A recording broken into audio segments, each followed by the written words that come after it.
Hello all, I'll be presenting a case of cornea plana, which is a very rare anomaly in which phacoemulsification with foldable intraocular lens was done under topical anesthesia. Cornea plana is one of the rare anomaly in which cornea is comparatively flatter with K readings of less than 35 diopter. This condition may be associated with microcornea. Here, cornea is of larger radius of curvature leading to high hyperopia with astigmatism associated with secondary strabismus and amblyopia. Clinical examination revealed small cornea with peripheral opacification, central corneal stromal thickening with a faint opacity, diffuse guttae in the central part of the cornea, occludable angles, minimal cortical and posterior subcapsular cataract, healthy disc and macula. Uncorrected visual acuity is 6/120.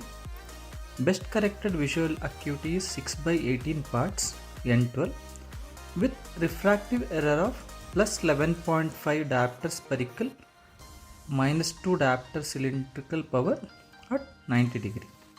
Pentacam, which was done in the month of December 2020, showing these values which were not accurate.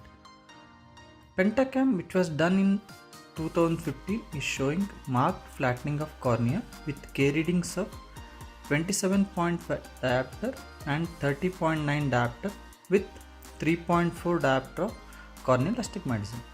Specular microscopy revealed normal endothelial cell count with abnormal coefficient of variation and hexagonal cell percentage. IOL Master 700 shows normal axial length with decreased anterior chamber depth. K readings were taken from Pentacam. The IOL power chosen was plus 36.5 diopter according to SRKT formula, as other formulas failed to provide the accurate IOL power. Retinal OCT revealed healthy macula. Here I am placing a 2.8 mm clear corneal temporal incision, intracameral preservative free lignocaine injected into the anterior chamber. After staining the capsule, capsular excess is done using a 26 gauge bent cystotome under OVD, which I usually use HPMC. Here I am aiming for 5 to 5.5 central rhexis. Careful hydrodissection is done to avoid capsular block. Now I am filling the anterior chamber using a high molecular weight OVD for two reasons. Number one, this patient has low specular counts. Number two, small anterior chamber.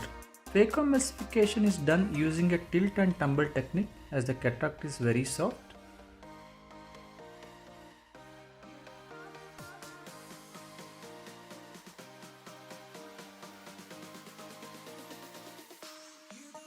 Bimanual irrigation and aspiration done to remove the cortex and high molecular weight OVD.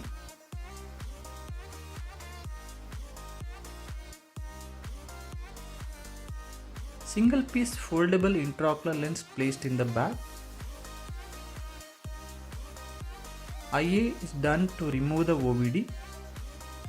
Main port and two side port incisions were sealed.